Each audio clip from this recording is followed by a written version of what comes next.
bien, les gars. Bon lundi à tous. J'ai passé un très long week-end à travailler, à essayer de devenir fluent en français, à me replonger dans ces vieux cours d'AP French que je suivais au lycée. Évidemment, je vais vous donner des nouvelles de ma petite altercation avec Monsieur et Monsieur Macron. Aussi, il se passe beaucoup de choses dans le monde des réseaux sociaux sur X. Elon Musk, le propriétaire de X, s'est fait complètement ridiculiser par un TikToker, Ian Carolol. J'adore son contenu, j'ai partagé son contenu.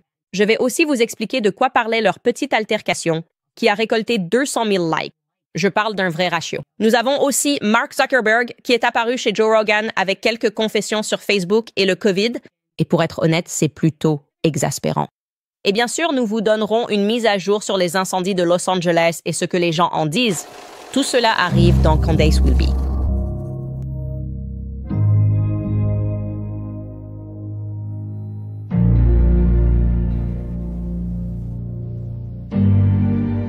Très bien, entrons dans le vif du sujet. Donc, je parlais à mon mari ce week-end et je lui ai dit sincèrement que je ne croyais pas qu'il y ait jamais eu, dans l'histoire du monde, une situation où un président en exercice... D'accord, réfléchissez à ça. Un président en exercice, un dirigeant du G7 mondial. Vous souvenez-vous avoir déjà entendu parler d'un président ayant envoyé une menace légale à un podcasteur, en l'occurrence ici une future maman podcasteuse enceinte, dans un pays sur lequel il ne préside même pas? Et dans cette menace légale, il y a une clause... Ne le dis à personne. Ne le dis à personne. Je pense vraiment qu'il est important de s'arrêter un instant et de réfléchir à tout ce qui s'est passé. C'est vraiment le signe des temps. Un signe des temps occidentaux. C'est une des raisons pour lesquelles je pense que l'Occident est en déclin. Je veux dire, deux hommes adultes qui se comportent comme de grands bébés. On n'aurait jamais pu imaginer, même en 1 million d'années, que Vladimir Poutine fasse ça. Soyez honnêtes. Vous ne pourriez jamais imaginer Vladimir Poutine si je disais que c'est un tueur, qu'il est ceci, qu'il est cela. Il n'irait jamais voir ses conseillers pour leur dire « Envoyez-lui une lettre. Menace-la simplement et dis-lui de ne dire à personne que nous la menaçons dans cette lettre. » C'est bizarre. C'est ce qu'on décrit dans l'émission comme étant faux et ridicule. C'est ça. Il y a quelque chose de fondamentalement faible là-dedans.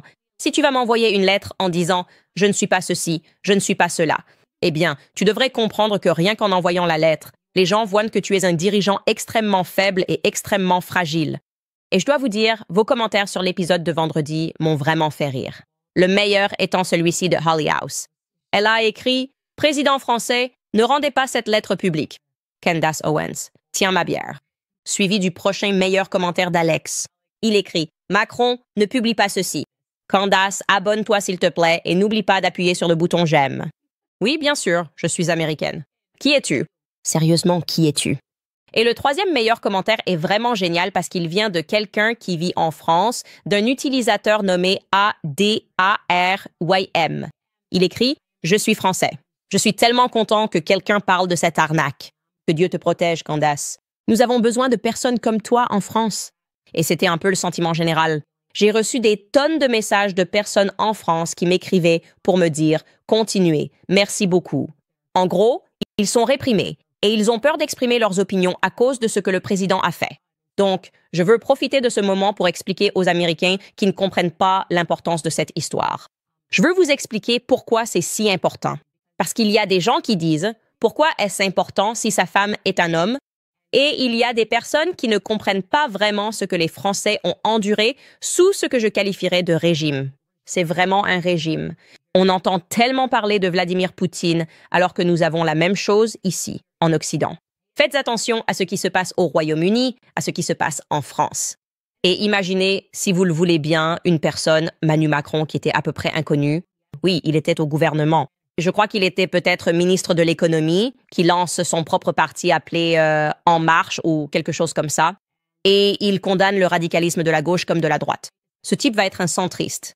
Il condamne le socialisme radical, souligne les échecs de son ancien parti et il obtient le vote du peuple. Et ensuite, on leur présente sa femme et on leur dit que c'est une femme catholique forte et fidèle. Et donc, vous votez en fonction de cela. Vous êtes un Français et vous votez en fonction de cela. Et l'hypothèse générale, bien sûr, c'est que lorsque quelqu'un se présente comme centriste, il ne prépare rien de fou. Et nous sommes les modérés, nous sommes ceux du milieu, non? Nous voyons des problèmes des deux côtés. Et regardez, cette femme de foi. Et ça marche. La presse est derrière eux. Cet individu et sa femme arrivent au pouvoir. Et alors, on commence à voir une autre facette d'eux, un côté sombre. Les journalistes commencent à remarquer des zones d'ombre dans leur histoire passée, réalisant qu'on ne sait pas vraiment qui sont ces gens. C'est comme s'ils nous avaient été imposés. Peut-être que nous croyons simplement les médias. Et ils se rendent compte que beaucoup de choses ne collent pas. Et un par un, ces journalistes et chercheurs indépendants commencent à souffrir. Avant tout, c'est une histoire vraie. Et encore une fois, tout cela sera dans notre petite mini-série sur Brigitte. Il y avait une femme nommée Isabella Ferreira, n'est-ce pas?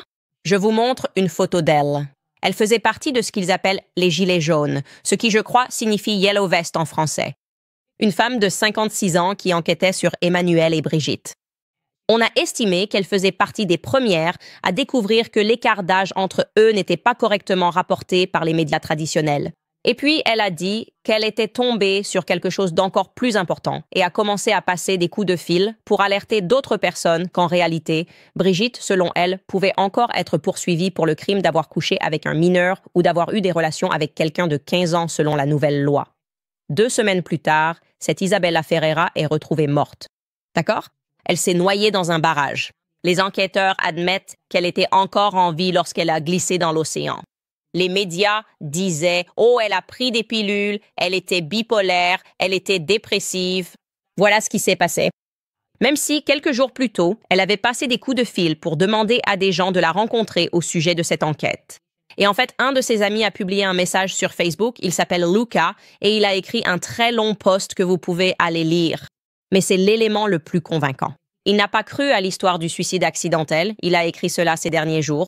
Elle se concentrait sur les agressions sexuelles de l'enseignante Brigitte Trognot envers l'élève mineur Emmanuel Macron. La révélation qu'elle disait détenir, et dont elle m'avait parlé, concernait la prescription de 30 ans. Elle fait référence au délai de prescription.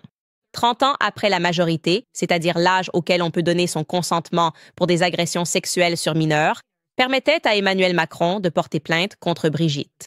C'est une traduction approximative qu'elle avait découvert que le délai de prescription n'était pas expiré. En fait, c'est vrai, il n'est pas expiré. Il expirera à la fin de cette année, en 2025.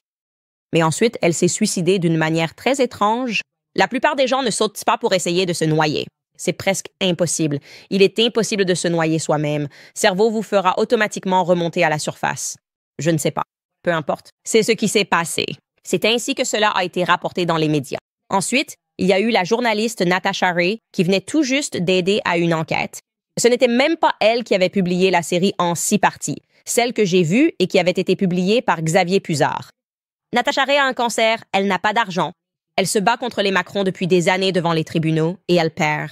Et il est affirmé qu'il s'agissait essentiellement d'un procès spectacle, qu'ils ont autant de pouvoir, qu'ils en ont toujours eu, qu'elle a été déclarée coupable de choses qu'elle n'a en réalité jamais dites, et qu'elle ne bénéficie pas d'un traitement équitable devant le tribunal. Beaucoup de dossiers sont verrouillés, si bien que le public n'a même pas vraiment une vision claire de ce qui se passe. Et vous n'allez pas en croire vos oreilles. Son avocat, François D'Angléo. De la même manière, depuis qu'il a pris des risques pour défendre Natasha Ray, l'État s'est retourné contre lui, lui a volé, selon ses dires, son fils de 3 ans, qu'il existe une véritable mafia qui le poursuit, qui a monté un faux procès contre lui pour essayer de l'envoyer en prison, mais cela n'a pas fonctionné. Et il est toujours avec Natasha Ray, menant ce combat, essayant de faire connaître l'histoire. Et puis, bien sûr, l'homme qui est au centre de tout cela, celui qui a révélé l'affaire de cette transition, Xavier Puzard. Incroyablement, les Macron, comme vous l'avez vu et comme je l'ai partagé dans la lettre, refusent toujours de poursuivre ce journaliste pour diffamation. Le journaliste initial qui a publié cette histoire en 6 parties n'a pas non plus été poursuivi par les Macron, mais lui aussi est harcelé. Lui aussi a des collaborateurs qui subissent des pressions de la part du gouvernement, à qui l'on dit qu'ils feront faillite s'ils continuent à financer ses efforts. Ils sont même allés jusqu'à essayer de découvrir qui finance son travail. Ils ont tenté d'intenter une action contre Xavier lui-même, non pas pour les articles qu'il a écrits sur les Macron, mais pour un article qu'il a rédigé il y a des années à propos de qui contrôle les médias français, alléguant qu'ils peuvent porter plainte contre lui pour antisémitisme, même s'il n'a pas dit qu'ils étaient juifs. Il s'est contenté de nommer les personnes qui contrôlent ou possèdent une grande partie des médias en France. Et ils ont dit « Oh, eh bien, ces personnes se trouvent être juives. Peut-on maintenant l'attaquer pour antisémitisme? » Emmanuel et Brigitte veulent voir s'ils peuvent étendre leurs tentacules mondialistes jusqu'aux États-Unis. N'est-ce pas? C'est vraiment ce qui les motive. Ils sont grisés par leur propre idéologie mondialiste. Nous pouvons montrer, moi, l'homme. Je vais vous montrer le crime. Nous attaquerons toute personne qui essaie de raconter cette histoire. Et ils me surveillent maintenant avec une lettre extrêmement soigneusement formulée où ils ne vont pas jusqu'à nier que Brigitte est trans. Mais ils ne vont pas non plus jusqu'à affirmer explicitement que Brigitte Macron est née femme biologique, ce qui aurait été si facile à faire au cours de ces 8 dernières années. Mais ils manœuvrent et essaient de trouver la diffamation par d'autres moyens, comme accuser Macron de mentir sur sa sexualité. C'est l'une des choses qu'il a énumérées. Quoi? Ouais, l'accusant de mentir sur sa sexualité. Est-ce que j'ai fait ça? Ai-je dit qu'il avait explicitement menti sur sa sexualité? De quoi tu parles? Comment prétendez-vous que cela lui porte préjudice ainsi qu'à sa réputation auprès du peuple français? Il le déteste. OK, accuser Brigitte de mentir aux Français sur sa sexualité. Encore une fois, qu'est-ce que c'est? Et je dirais qu'ils ont définitivement choisi la bonne maman. Ils ont vraiment choisi la bonne mère. En fait, nous allons envoyer cette lettre dans quelques heures, donc vous serez les premiers à en avoir un aperçu exclusif. Et je vais la mettre en ligne dans son intégralité sur notre site Locals. C'est candace.locals.com ou bien locals.candace.com. Montrez-moi encore une fois. C'est là que vous pouvez soutenir notre émission et nous permettre de rester indépendants. Et si vous allez sur locals.com et que vous nous trouvez, vous verrez candace.locals.com, nous allons tout y mettre. Nous voulons que le public voit cela. Nous ne faisons plus les choses dans l'ombre, d'accord? Nous sommes à l'ère de la lumière. Et tout ce qui se passe, je vais l'exposer au public parce que j'ai la plateforme pour le faire. Et ils ont le droit de savoir. Ils ont le droit de voir comment vous fonctionnez et comment vous essayez d'intimider. Pour moi, vous n'êtes pas des caïds. Je comprends que vous gérez des choses en France. Ce n'est pas comme ça que je le ressens, d'accord? Et je me fiche de ce que vous faites en France ou à Paris. Ce qui m'importe, c'est que les gens comprennent la vérité et qu'ils réalisent et qu'il existe un réseau sombre d'individus qui soutiennent votre campagne. Et cette partie est clairement évidente. Cette partie est clairement évidente. Ce n'est pas quelque chose qu'on peut nier au vu des choses dont les gens de votre réseau ont été accusés. Des personnes qui vous ont financé Emmanuel Macron. D'accord? Voici donc un petit aperçu de notre lettre juridique que nous lui renvoyons. Et je vais juste vous lire quelques lignes ici. Encore une fois, elle sera publiée sur le site web. Alors que vous essayez habilement de faire la distinction entre traiter quelqu'un de gay ou de transgenre et les qualifier de Macron, de menteur et de criminel qui trompent le peuple français et la communauté internationale, l'implication est claire. Vous et vos clients considérez qu'être qualifié de gay ou de transgenre est diffamatoire et ils doivent le prouver pour maintenir leurs accusations. Cependant, cela irait à l'encontre des convictions des partisans progressistes et libéraux les plus fervents du président Macron. Pourtant, votre dénégation selon laquelle être qualifié de gay ou de transgenre serait diffamatoire est contredite par les déclarations et la publication que vous citez comme diffamatoires. Presque toutes les déclarations dans les publications se contentent de présenter Brigitte Macron comme un homme ayant effectué une transition.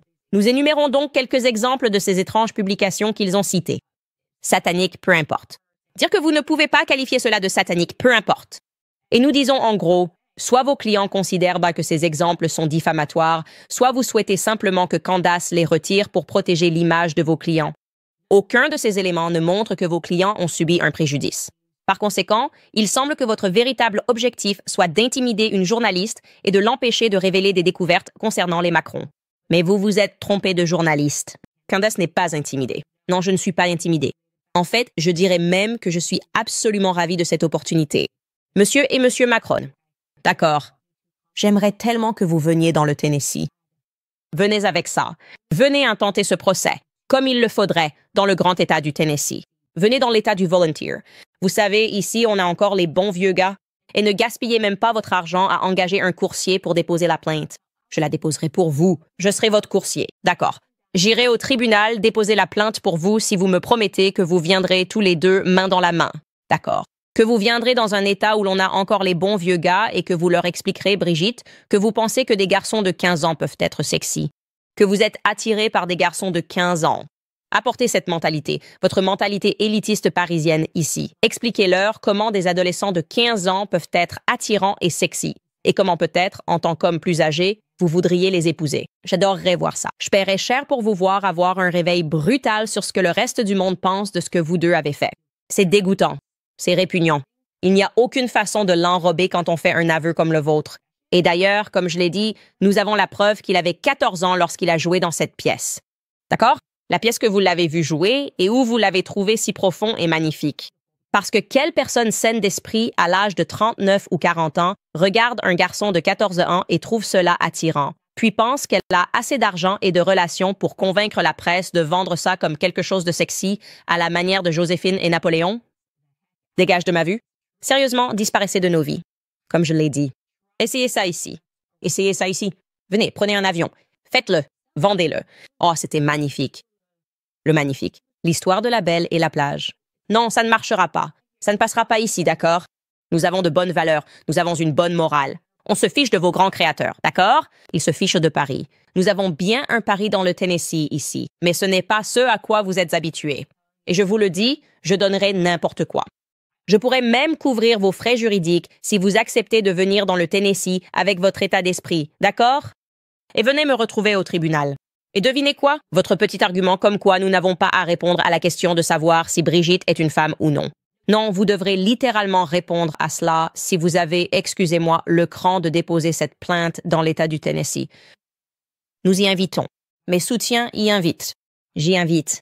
J'adore un bon combat. Et je vous le dis, ce monde malade et grotesque dont vous faites partie, où il suffit de payer assez d'argent pour cacher ce genre de maladie pernicieuse. Parce que c'est ainsi que je le vois, d'accord? Des personnes de 40 ans ne regardent pas des garçons de 14 ou 15 ans en les trouvant mignons, attirants et en voulant avoir des relations avec eux. Je suis dégoûtée par votre relation. Tu me rends malade, Brigitte, sérieusement. Et avec tout ce que je sais maintenant, après avoir discuté avec Xavier Pussard, je sens que beaucoup de gens dans le monde vont être physiquement écœurés par le fait que tout le cercle de la presse en France a gardé beaucoup de secrets sur vous. Et oui, je crois vraiment, vraiment maintenant, encore plus que lorsque j'ai raconté l'histoire pour la première fois, que tu es né. Amen. Nous pouvons donc avoir cette conversation au tribunal où vous pouvez simplement répondre à nos emails juridiques. Mais sachez que tout cela sera publié sur notre site local. Et c'est tout ce que je vais dire à ce sujet. Très bien, les gars. Je vous rappelle, bébé à naître. Janvier est le mois de la sainteté de la vie, honorant 66 millions de bébés interrompus par l'avortement.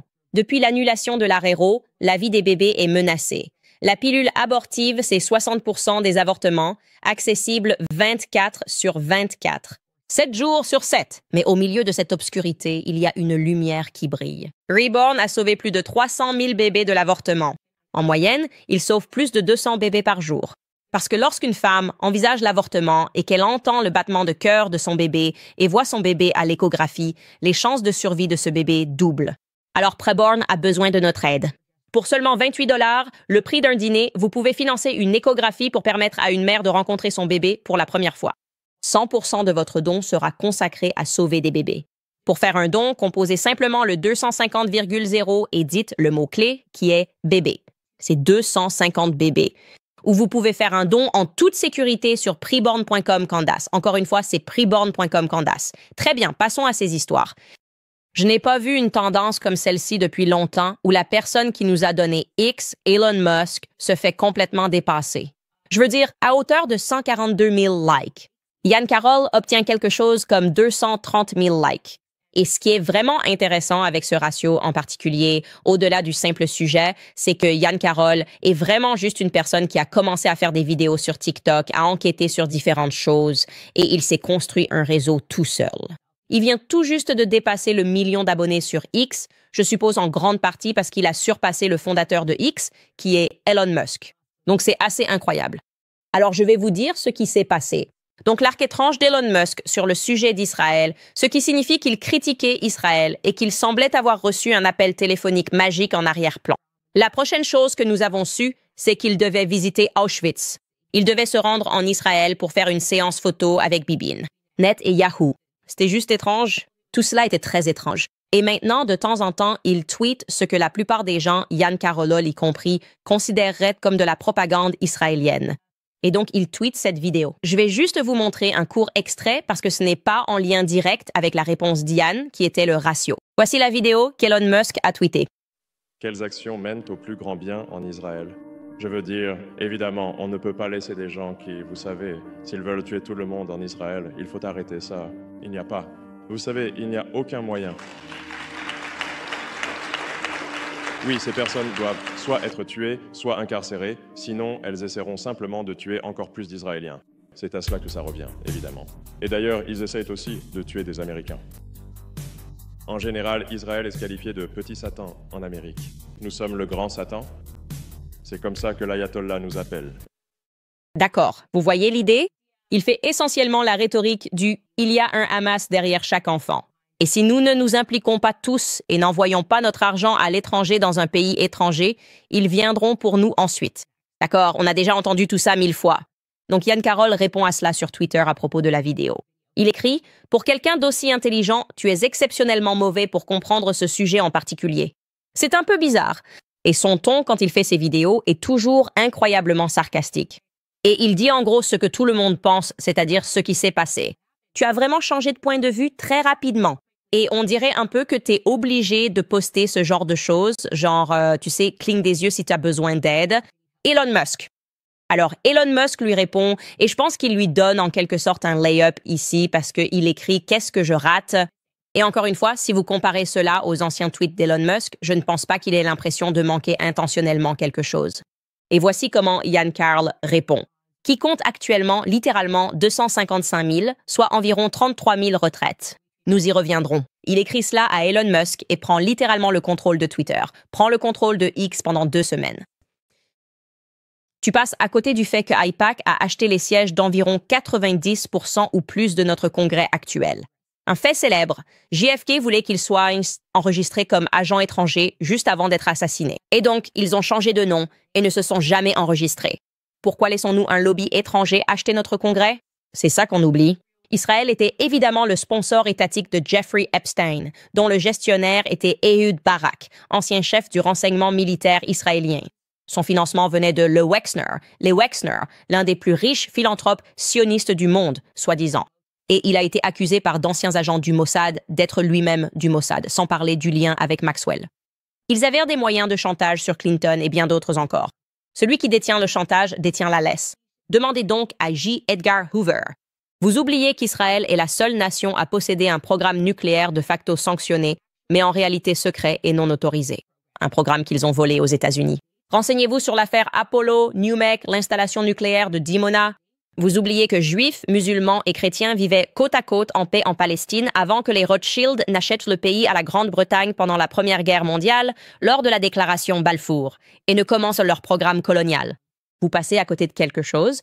Les groupes qui ont fondé Israël, l'EI, l'EHI, l'Irgun et la Haganah, ont été déclarés organisations terroristes par Israël lui-même parce que leur méthode était si déplorable, bombardant des civils britanniques et palestiniens. Pourtant, ces 3 groupes paramilitaires se sont rebrandés pour former les FDI et leur direction est devenue celle d'Israël pour les 30 années suivantes et plus. Vous oubliez qu'Israël est une nation étrangère à l'autre bout du monde. Ce n'est pas à eux de recevoir mes impôts. Pourquoi leur envoyons-nous des milliards de dollars de nos impôts alors que notre pays brûle et est submergé par l'immigration illégale? On nous dit qu'Israël est, je cite, notre plus grand allié. Alors, pourquoi auraient-ils eu un vaste réseau d'espionnage ciblant les agences gouvernementales américaines avant le 11 septembre 2001? Consultez les rapports de la DEA sur les étudiants en art israélien pour de nombreuses preuves de la surveillance israélienne à travers tout le territoire des États-Unis. Il s'agit d'un rapport officiel du gouvernement qui cite des centaines d'incidents impliquant des équipes de surveillance israéliennes observées et documentées par des agents du gouvernement américain partout aux États-Unis continentaux. Et nous n'avons toujours reçu aucune explication sur la présence de nombreuses fausses sociétés de déménagement israéliennes installées tout le long de la côte Est avant le 11 septembre 2001. Et nous avons de multiples témoignages oculaires ainsi que des preuves photographiques irréfutables montrant qu'ils savaient que les attaques allaient avoir lieu au moins un jour à l'avance et qu'ils étaient positionnés à un endroit stratégique pour photographier l'attaque jusqu'à une demi-heure avant que le premier avion ne percute.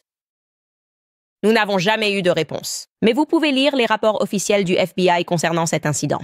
Je les ai déjà analysés en direct sur X.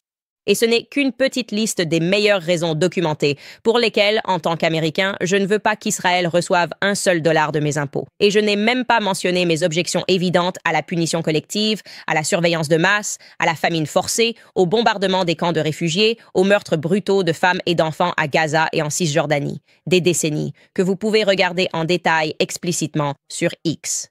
Et se sont même mentionné que, d'une manière ou d'une autre, nous avons laissé le Congrès adopter des lois interdisant les discours antisémites, malgré notre premier amendement. Nous avons des lois anti-boycott dans plusieurs États, alors qu'il est légal de boycotter des entreprises américaines, mais pas israéliennes. Tous les créateurs de contenu savent que la façon la plus rapide d'être démonétisé, banni et diffamé, c'est de critiquer Israël. J'ai pensé que tu t'en serais rendu compte aussi après ce qu'ils t'ont fait et ont essayé de faire à X l'année dernière, qui a brûlé comme « wow ». Donc c'est redevenu absolument viral. Rassemblement de poids. Pouvez-vous remettre cela en ligne afin que nous puissions voir les retweets que cela a reçus? 52 000 retweets. C'est vraiment incroyable. 255 000 likes, j'aime, peu importe, et 7 800 commentaires. Et 17 800 commentaires. Pardon? J'ai fait la vidéo et vraiment, j'étais juste debout en train d'applaudir parce que beaucoup d'entre nous, je pense, se sont vraiment réveillés à cela au cours des 2 dernières années et c'était fou à voir. Tout le monde sait évidemment que c'est pour ça que ma chaîne YouTube est démonétisée. C'est comme si tu devais adopter ce point de vue et soutenir ce pays, sinon... Et ça paraît fou parce que beaucoup d'entre nous, sincèrement, du fond du cœur, n'étaient tout simplement pas au courant de tout ça. Vous savez, on a un peu suivi ce conditionnement à l'école et c'est intéressant parce qu'il y a ce philosophe, vous l'avez peut-être vu avec Tucker. En fait, Tucker s'est assis avec lui, un philosophe russe nommé Alexandre Dugin, avec qui Tucker a discuté parce que sa fille a été assassinée par Zelensky. Et il a écrit des livres.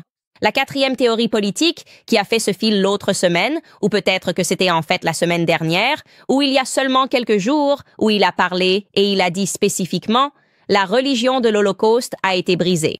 La religion de l'Holocauste a été brisée. Maintenant, les gens qui ne se laissent pas facilement manipuler et qui réfléchissent vraiment à ce qu'il dit. Et j'ai compris ce qu'il voulait dire. C'est-à-dire que j'ai grandi en ressentant au plus profond de moi que c'était mon devoir. Après avoir appris à l'école, comme nous devons tous le faire, l'histoire de la Seconde Guerre mondiale et de l'Holocauste, on nous montrait toutes ces images choquantes. C'est une partie tellement incontournable de notre environnement d'apprentissage.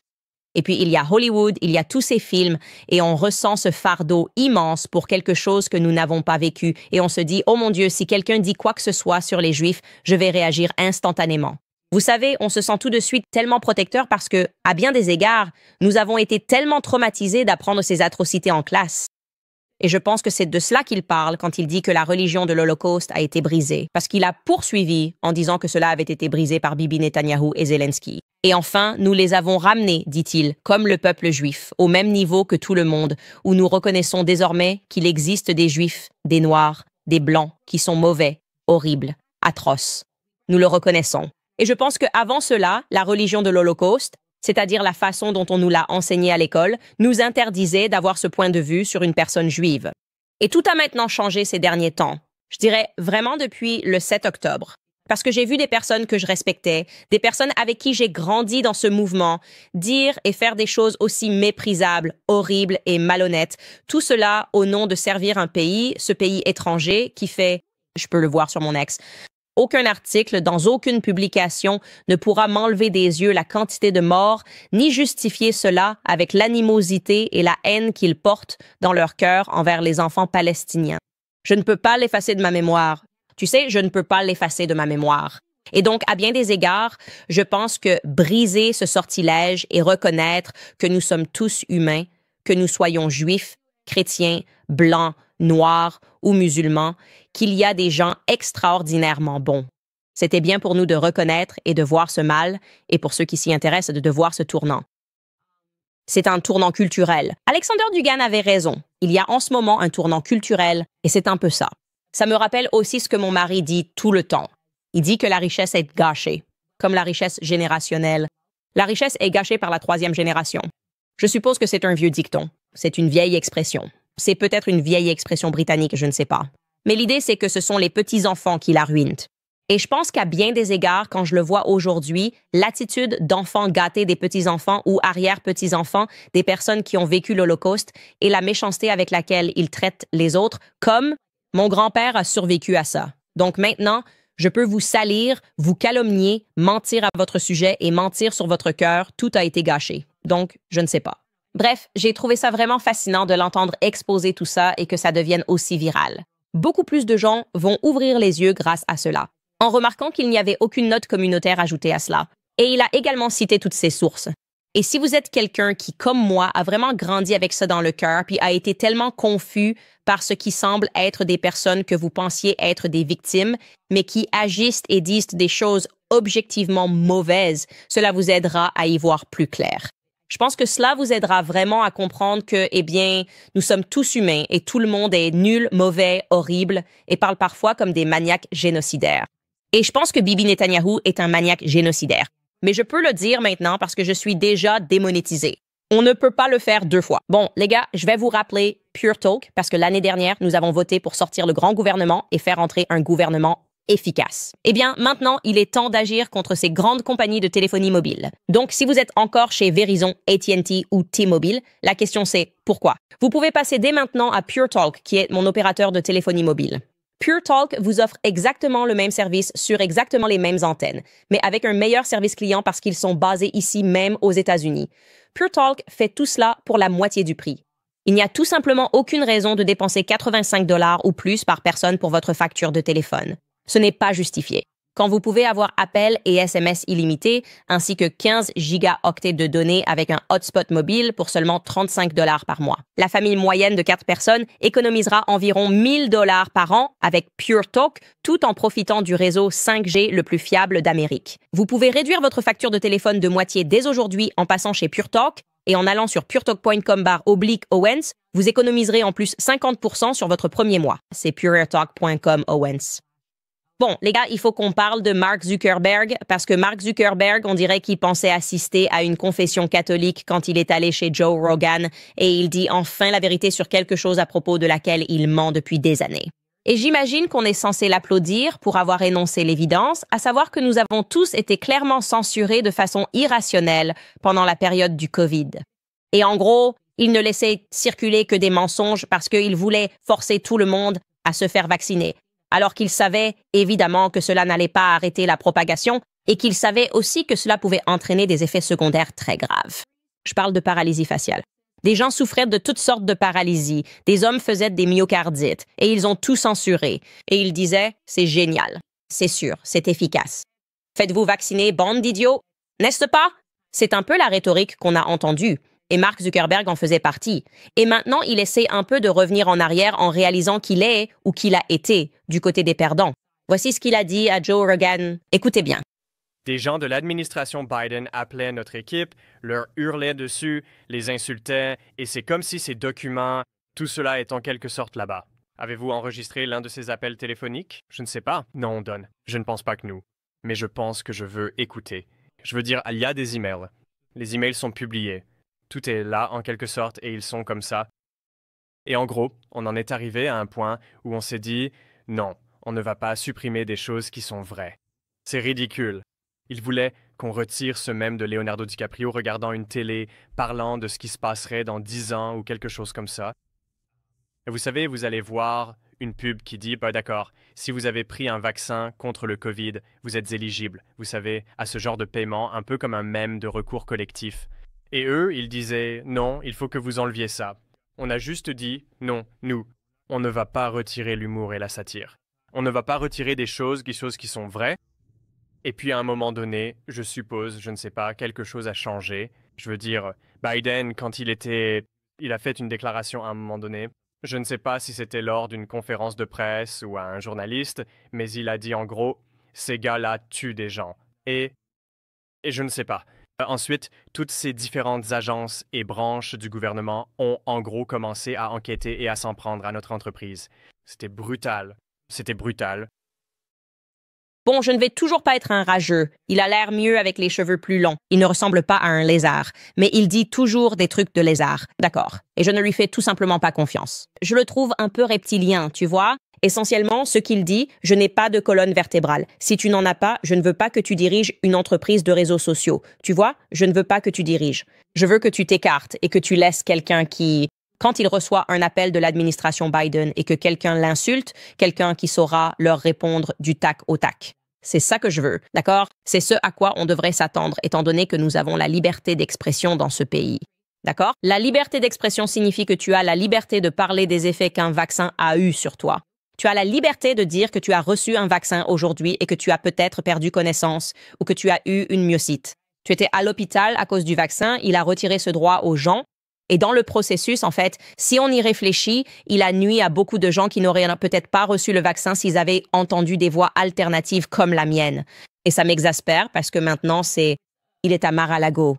Il est chez Joe Rogan? D'accord, très bien, très bien. Je suis content que vous ayez cette conversation, mais j'aurais aimé que ce ne soit pas une discussion aussi amicale. Ce n'est pas lui la victime dans cette histoire. Tu n'es pas une victime de ta propre lâcheté. Tu es juste un lâche. D'accord? Et donc, c'est frustrant pour des gens comme moi qui ont vraiment pris leurs responsabilités et ont poursuivi Facebook à cette époque pour avoir supprimé une publication où je disais la vérité sur le COVID. Et le juge n'a même pas voulu entendre l'affaire parce qu'il était essentiellement d'accord avec le mensonge, parce que c'est devenu tellement politique que le juge s'est dit « Je ne vais même pas entendre cette affaire ni te laisser la présenter devant un jury parce que j'ai simplement décidé que Facebook avait raison de censurer ces choses-là parce que c'était un juge plus âgé qui avait juste peur du COVID. » Et c'est juste que, quand tu y repenses, ma plateforme a été démonétisée à ce moment-là, ce qui semble apparemment être ce qui m'arrive tout le temps. Mais tu t'accroches à la vérité et, finalement, elle finit par éclater. Et oui, tu perds de l'argent dans le processus. Je calcule chaque mois combien d'argent je perds sur YouTube parce que je refuse tout simplement de plier et de me soumettre à Bibi Netanyahou. Mais au final, ça en vaudra la peine. Je le sais parce qu'au final, la vérité l'emporte toujours. Je le crois vraiment, et je suis content que Zuckerberg le reconnaisse enfin et qu'il partage ces choses, mais il n'aura pas mon épaule compatissante. Je dirais qu'il n'y a pas d'épaule compatissante. Fais preuve de courage, d'accord? Est-ce que tout le monde peut juste faire preuve de courage? Je devrais juste commencer à vendre des t-shirts « Fais preuve de courage » partout. Je veux dire, Brigitte Emmanuel Zuckerberg. Est-ce que tout le monde peut juste se comporter en homme? Mettez un peu de poil sur votre poitrine. Au fait, c'est un vrai titre. Je voulais juste te le montrer. En parlant de Meta, il est dit que Meta ordonne le retrait des tampons dans les toilettes pour hommes dans le cadre du remaniement post-électoral de Zuckerberg. C'est réel, en fait. Réel.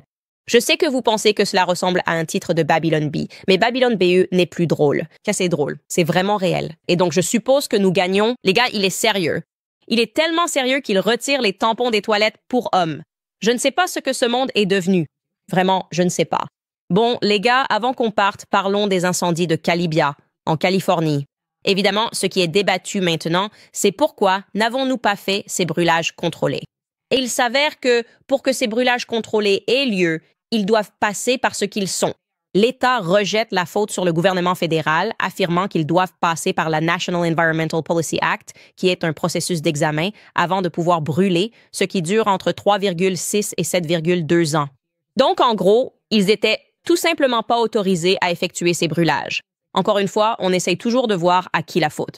Est-ce la faute de l'État? Est-ce la faute du gouvernement fédéral? Personnellement, je parierais sur les deux. Si cette politique a été mise en place lorsque Biden était au pouvoir, si vous avez Biden et Gavin Newsom, je ne sais pas, c'est comme ce mème de Spider-Man où il se pointe du doigt. Qui sait qui aurait pu inventer quelque chose d'aussi ingénieux? Mais évidemment, c'est ce qui a mené à tant de dévastation. Et dans le podcast PBD, ils en discutaient. Tom Ellsworth expliquait en gros pourquoi les compagnies d'assurance ont refusé de couvrir les incendies. Donc, toutes ces personnes ont perdu leur maison. Beaucoup d'entre elles ne recevront même pas de chèque. Et ce qui va se passer, c'est qu'une personne riche va arriver et va récupérer toutes leurs terres. Ils vont vendre ce qu'ils possédaient pour une fraction de sa valeur parce qu'ils n'ont littéralement plus d'endroit où vivre. C'est vraiment horrible. Et écoutez l'explication de Tom sur ce qui s'est passé. Et je vais appuyer cela avec quelques statistiques. Donc, je ne vais rien mentionner de tout ce dont nous avons parlé, Dudley. Je ne parle d'aucune des entreprises qu'il a mentionnées. Je me concentre uniquement sur les faits. Des faits. State Farm et Allstate ont arrêté de vendre des assurances à cause du plan California Fair. Et le gouverneur Newsom, en fait, State Farm, a annoncé l'année dernière qu'il ne renouvellerait pas 30 000 polices dans ce qu'ils appelaient, tenez-vous bien, des zones à risque d'incendie de forêt. Et vous pensez sûrement à un endroit perdu, Big Bear, là-haut dans la forêt. Non. Devinez quoi? Ils n'ont pas renouvelé. Voici la statistique, Pat.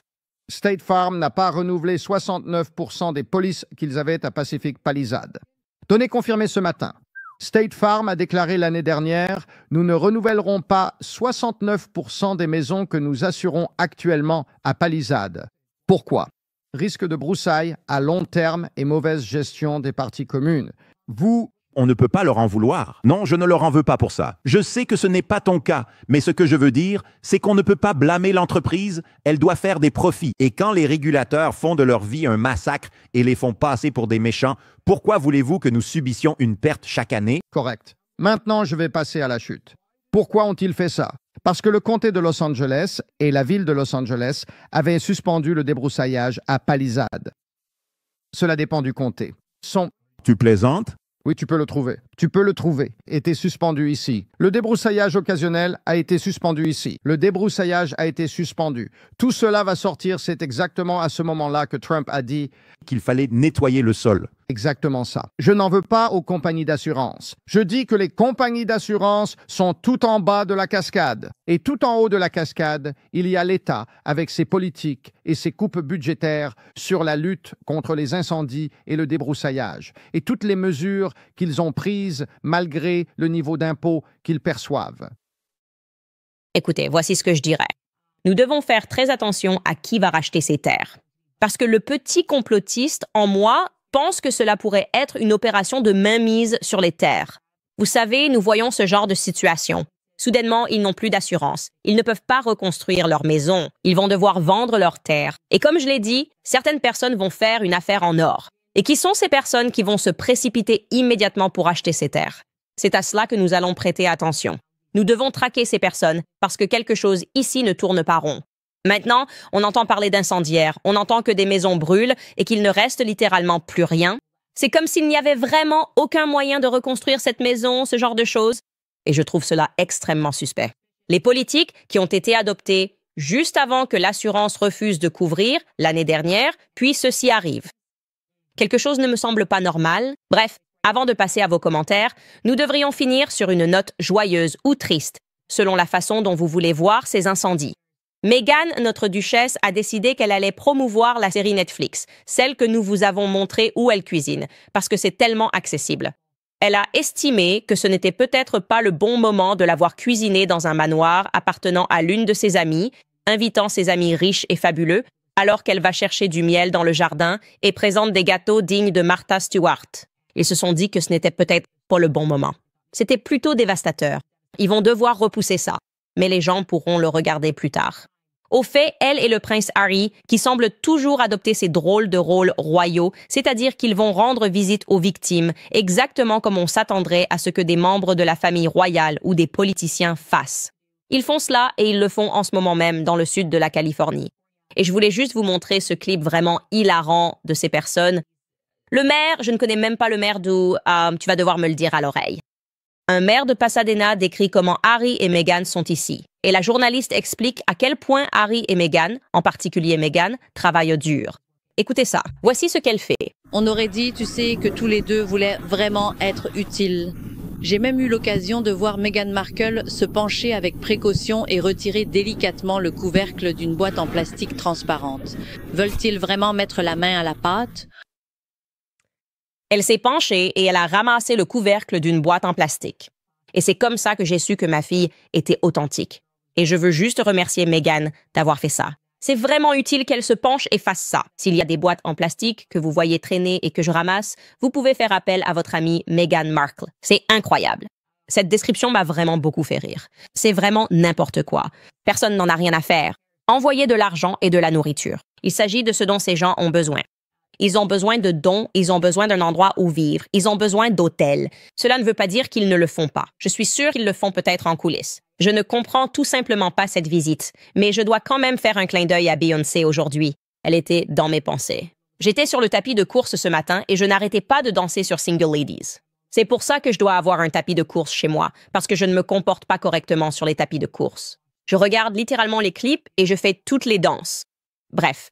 Je repensais à tout ça en regardant sa chanson « Allo » et toutes ces vidéos artistiques en noir et blanc qu'elle a créées. Et je me disais, cette Beyoncé d'avant me manque, avant qu'elle ne devienne trop politique. Et puis Mayer m'a dit que Beyoncé venait de faire un don. Elle ne descend pas ramasser des couvercles en plastique. Mais elle a tout de même fait un don de 2 500 000 $ à la lutte contre les incendies dans la région de Los Angeles via Be Good ou Bay Good, qui est sa fondation. Donc bravo à Beyoncé. Je suis triste que Tina et moi, Madame Tina et moi, ayons autant de drama et de tension dans ces rues. Mais l'ancienne Beyoncé me manque. Vraiment. Et donc, c'est formidable de voir qu'elle a donné à la hauteur de ses moyens. Bon, avant que je ne passe à vos commentaires, je vous rappelle American Financing. Il y a de bonnes nouvelles pour les propriétaires, car les taux d'intérêt ont baissé dans les 5%. Donc, si vous croulez sous les dettes de carte de crédit, c'est le moment de vous en libérer. American Financing peut vous aider à accéder à la valeur de votre maison pour rembourser vos dettes. L'année dernière, leurs conseillers hypothécaires salariés ont aidé les clients à économiser en moyenne 800 $ par mois. C'est comme si vous vous accordiez une augmentation de 10 000 $. Quelle belle façon de commencer la nouvelle année. Et si vous commencez maintenant, vous pourriez être en mesure de reporter 2 paiements hypothécaires. Parlez dès aujourd'hui à mes amis chez American Financing. Appelez le 807 95 12 10. Encore une fois, c'est le 807 95 12 10. Ou vous pouvez simplement visiter americanfinancing.net Owens. C'est americanfinancing.net Owens. Très bien, voyons ce que vous me dites dans la section des commentaires. RN Explorer a dit « Nouveau drop de produits dérivés Mr. et Mr. Macron ». J'adore ça, oui. Je n'arrive toujours pas à croire qu'ils ont inclus le T-shirt. Je ne sais tout simplement pas ce qu'ils pensent que c'est. Est-ce qu'elle va me poursuivre pour harcèlement civil à cause d'un T-shirt? Je pense que tu as raison. Nous allons certainement nous lancer dans notre grande interview. Produits dérivés, monsieur et monsieur Macron. Cette personne écrit « Oh, j'ai peur pour les Macron. Ils ont embêté le taureau, maintenant ils vont s'en prendre aux cornes. » Toi, Candace. Et c'est un taureau enceinte. C'est un taureau enceinte. J'ai un veau là-dedans et il est survolté. Littéralement. Mon ancien producteur exécutif m'a dit « Mais qu'est-ce que ce bébé a pris? Parce que tu fonces vraiment. » Garant écrit « Bienvenue dans l'effet Barbra Streisand. » Oui, ils vont apprendre parce que, comme je l'ai dit, la plupart des Américains ne comprenaient pas vraiment l'ampleur de l'histoire et à quel point elle est sombre et tordue. Et nous allons maintenant leur présenter cela. Et je suis ravie d'en avoir la possibilité. Parce que, les gars, ce n'est pas limité à la France. Nous parlons de cette corruption et des dirigeants en Occident. C'est le thème de ce podcast. Ce qui se passe en France en est la version la plus extrême que l'on puisse imaginer. Quand vous avez des journalistes qui se battent pour leur vie, qui subissent des pressions financières en essayant simplement de découvrir ce qui devrait être une vérité si facile à établir et à démystifier. Et c'est parce que c'est ce qu'ils veulent. Ils veulent étouffer la liberté d'expression en Occident maintenant parce qu'ils ont perdu le contrôle du récit. Et pour moi, ce sont les derniers râles d'un animal mourant. L'ancienne garde est en train de mourir. C'est quelque chose qu'Ian Carroll a dit. Ils ne dirigent plus les choses, mais ils ne vont pas se laisser faire facilement. Je vous dirais que ces gens sont véritablement maléfiques. Vraiment maléfiques d'une manière et à un degré que vous ne pourriez jamais vraiment comprendre. Sarah écrit « Candace, F.E. n'est que Dieu. C'est un fait absolu. » Et parfois mes tout petits, quand ils sont déchaînés. Et quelques commentaires sur Zuckerberg. Ou plutôt un seul commentaire sur Zuckerberg. Sheila écrit « Je ne lui fais pas confiance non plus et il a perdu le privilège de diriger tout type de discours public. » Ah, à propos des incendies en Californie, une personne a une prédiction. Baran écrit « BlackRock va l'acheter. » Si cela arrive, mes amis, on se révolte. Si Bill Gates ou BlackRock mettent la main dessus, on se révolte. Déborah écrit « Regardez Maui et le cadeau gouvernemental de 750 $ de la FEMA. Qui achète ce terrain? Ah oui, le gouvernement va probablement leur donner 1 000 $, non? Peut-être 1 000 $ parce qu'on doit envoyer de l'argent à l'étranger. Les amis, si vous voulez. Dernier commentaire. Comme je viens de Londres, pouvez-vous s'il vous plaît faire une enquête approfondie sur la mort de la princesse Diana? Le peuple britannique a besoin de connaître la vérité. Nous avons besoin de vous, Candace. PS, tu es incroyable. J'ai vu des commentaires et j'ai fait une enquête approfondie. Et il y a beaucoup de choses à dire.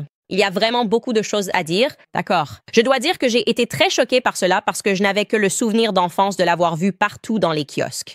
Et c'est le cas, en effet. Oui, peut-être un jour. Mais ce jour n'est pas aujourd'hui. Ce ne sera peut-être même pas avant quelques mois.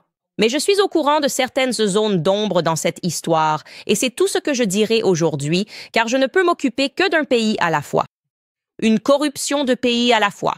Très bien, les amis, encore une fois, si vous voulez soutenir l'émission, soutenir notre indépendance, soutenir notre éventuel combat contre Emmanuel et Brigitte, vous pouvez aller sur candice.locals.com qui s'affiche à l'écran et donner le don mensuel que vous pouvez. C'est ce qui nous permet de continuer.